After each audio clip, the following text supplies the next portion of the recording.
Hello everybody, my name is Tim Fluffybeard, and welcome back to what? A Q&A? From It's a Vlogger's World?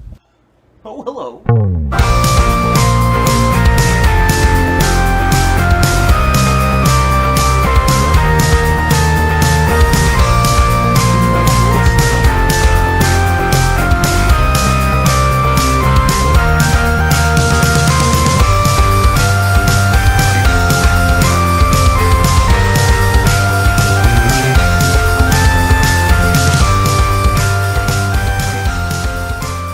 Anyway guys, so I got in contact about a week ago with a YouTube channel called It's a Vlogger's World, and they were doing this really cool thing.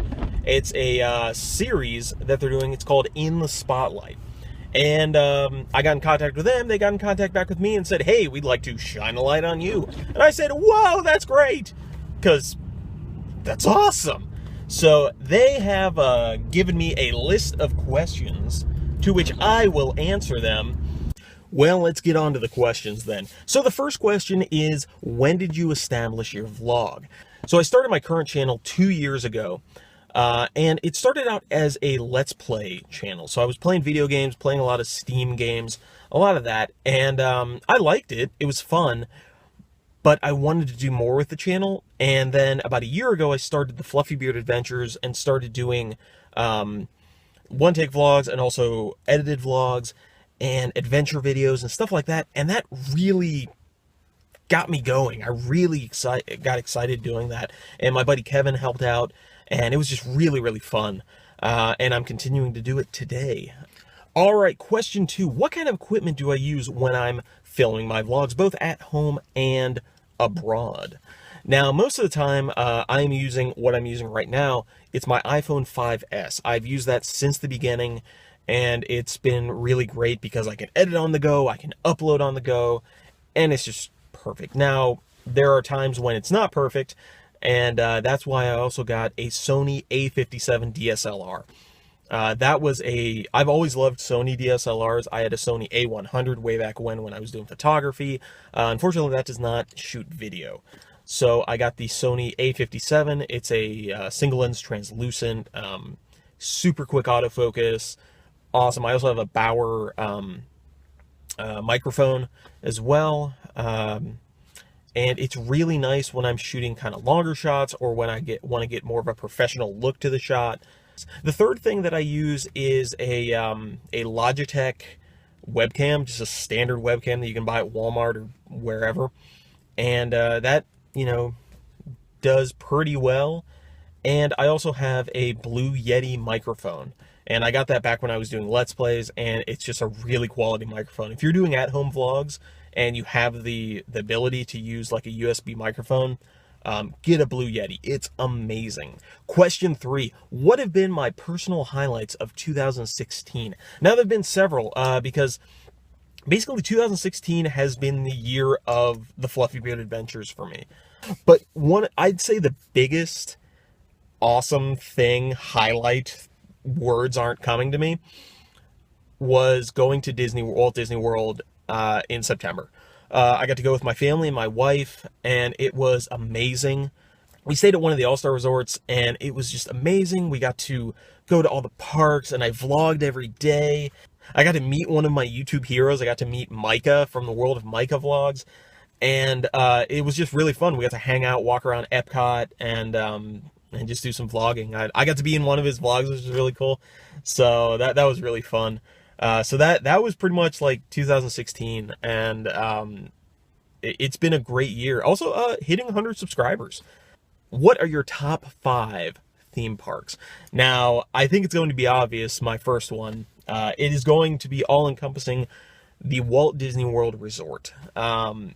That's encompassing all 4 parks, and the water parks, and the resorts, and all that. It is just amazing. Ever since I was a child, ever since I was, I think, 5 months old, I've been going to Disney, and I love it. It is a big part of my life. And as it is with a lot of the vloggers out there, and it's one of those things I say a lot, where it's one of the only places where I can act like a kid and I don't get weird looks. you know? And there's a special feeling, and I know you Disney vloggers out there, you know it too. There's a special feeling that you feel when you walk into the park, or when you see Cinderella Castle for the first time, or when you see Spaceship Earth for the first time for that trip.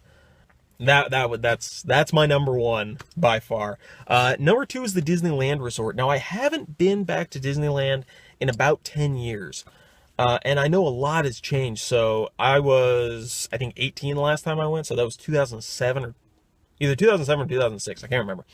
And like DCA was still relatively new, and a lot of things have changed since then. But it's just that has another magical feeling. Number three. Now, this is a park that a lot of you might not know about, but this is Idlewild Park. It's called Idlewild and Soak Zone. It's in Ligonier, Pennsylvania. It's near Pittsburgh. So it's a place that I've gone to several times because I grew up in Canton, Ohio, about 2 hours from Pittsburgh. But Idlewild Park is just one of those family fun. It's one of those old-timey family fun parks, cut into the forest. It has a Mr. Rogers Neighborhood area that is now Daniel Tiger's neighborhood, but it has a lot of the same stuff. And it was a little train that you would go around, and just really fun stuff. Number four is another park that you probably don't know about. Not many people know about this one. It's down in the Cincinnati area. It is called Stricker's Grove. Now, if you watch my channel, you might have seen a video that I did on Stricker's Grove, and they are a private family fun park. So a private amusement park. They're only open to the public about 8 times a year. The rest are for private functions. You can rent out the park. Yeah, it's really cool. So it's, again, just a little family fun park. They have 2 hand-built wooden roller coasters that the Stricker family, now, is it the Stricker family? Anyway, that they built themselves. Number 5 is Universal Studios Orlando. I love that place. Again, I don't go that often because when I go down to Orlando, I'm going for Disney. So that kind of gets left in the past. But some of the things that they have built there recently are amazing. And I'm a fan of theming. I love theming everywhere I go. And the Harry Potter area in Islands of Adventure, and I haven't been to the part in the studios, but in Islands of Adventure is amazing. Like, the theming is really, I mean, if it's not up there with Disney, it's so close. Also, Seuss Landing. Love Seuss Landing. Question 5. What are my top 5 favorite rides? Now, number 1, you're probably expecting, like, thrill rides and all this. No, I'm not a thrill ride kind of person. I do like them, but it's not my favorite. Number 1 is Living with the Land in the Land Pavilion of Epcot.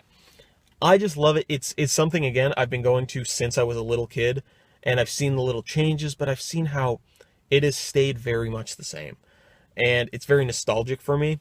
Number 2, Splash Mountain. I love Splash Mountain.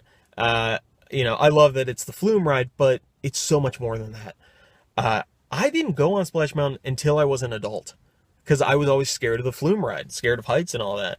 But I was missing out on all of that theming and all of that story, and it was just, I missed out, but I'm making up for it now.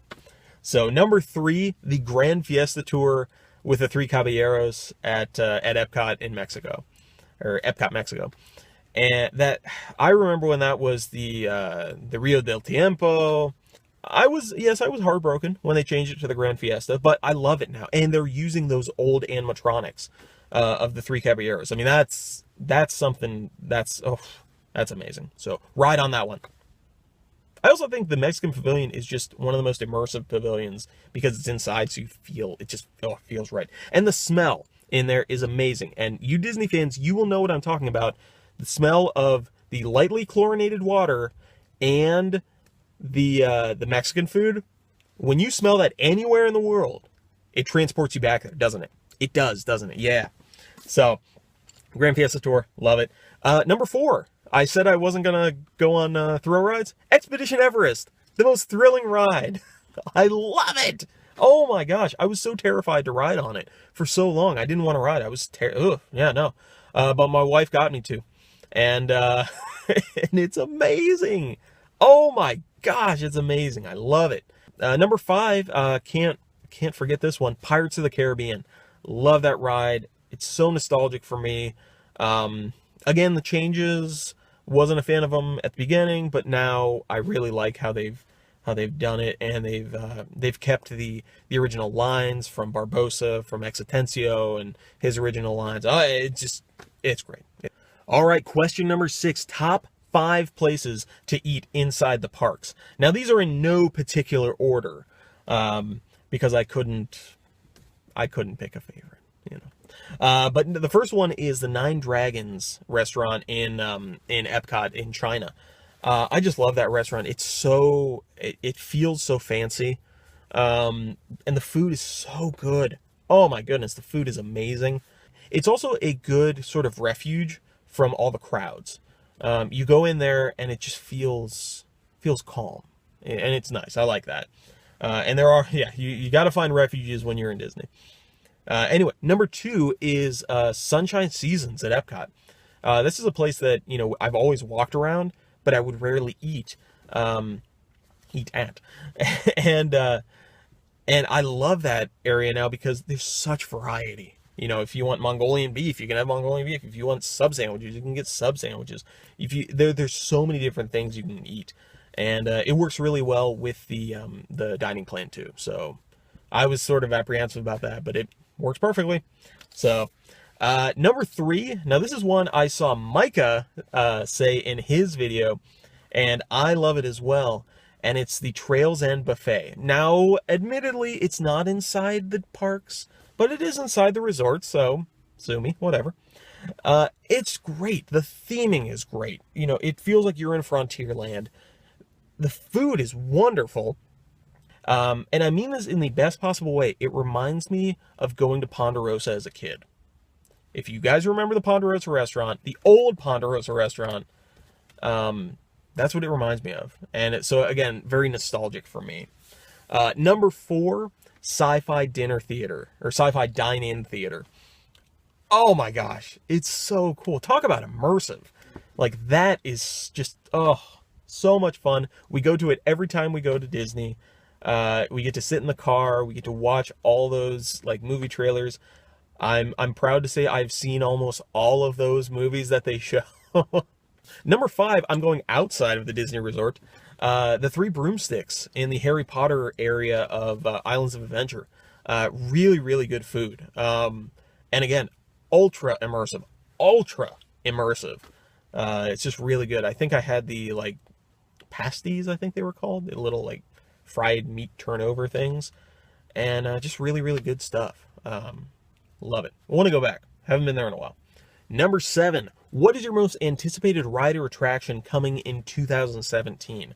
I would have to say the World of Pandora at Animal Kingdom. I'm looking forward to just walking around. I don't even care if I ride on any of the rides. I just want to walk around in there because I think that is going to be the most immersive and thematically pleasing area in Animal Kingdom and maybe Walt Disney World. Number 8, if I could pick one ride that doesn't exist and place it anywhere, what would it be? Now, I thought a little bit about this, and I would like to see something that is Tangled related. I loved that movie. I thought it was great. Maybe like a riverboat ride. I don't know. Something. And we could put it in that little area between Fantasyland and Liberty Square. And I think it would be really cool, and you could just build out, I don't know, some sort of ride. I think it'd just be really fun, because I love Tangled, and I want it to be represented. I think it'd be cool. Number 9, what vloggers should you guys be checking out? Now, I thought long and hard about this, so I made a long list. Now, number 1, Micah from the World of Micah. It's youtube.com/World of Micah. Check him out. He's really cool, and he's a really nice guy, too. You know, we're friends, but he lives down in Florida. I live up in Ohio. We don't get to see each other often. But Micah, I am coming down to Orlando this year, so we'll see ya. Ears to You. My wife and I love the Ears to You vlog. Brock and Promise. They are great. They used to live in Nashville. Now they are living down in Florida. I forget what city they're in now, but go check them out. They are, I think it's youtube.com/ears2u. They just do great videos, and they're goofy, and it's like, they're what Allison and I want to be. You know? I want a bear hat, Brock. Anyway.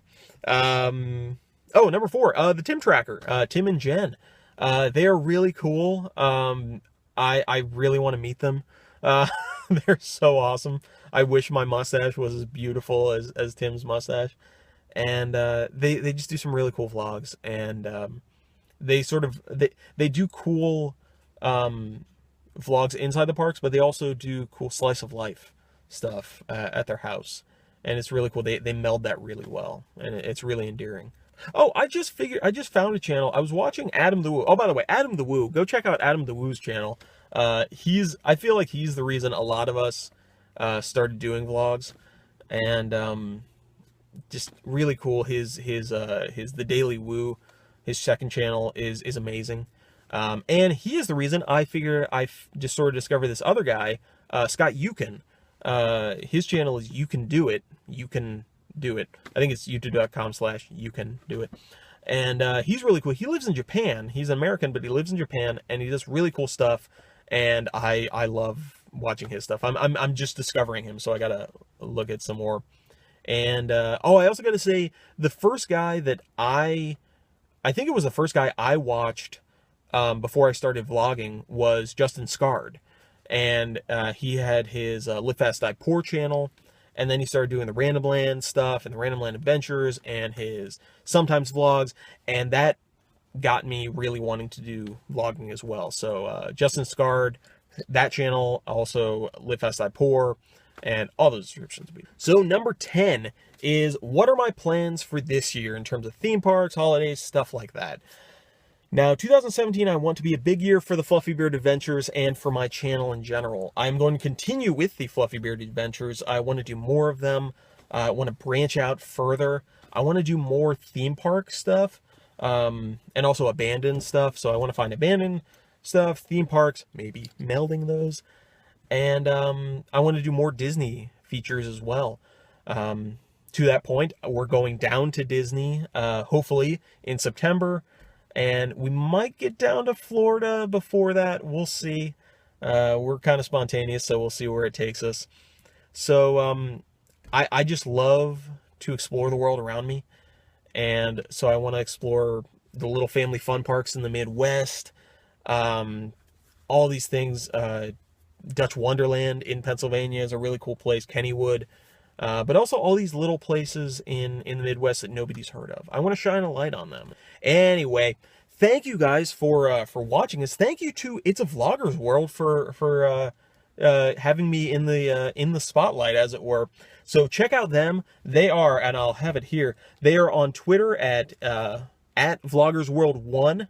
They are on Facebook, It's a Vlogger's World, Instagram, It's a Vlogger's World, and YouTube, It's a Vlogger's World. And if you're watching this video, you obviously are on their YouTube. So check them out. Please subscribe to them, and subscribe to my channel as well, and subscribe to all the people that I've referenced in this video, because they're really cool, and they're kind of the reason that I started doing this.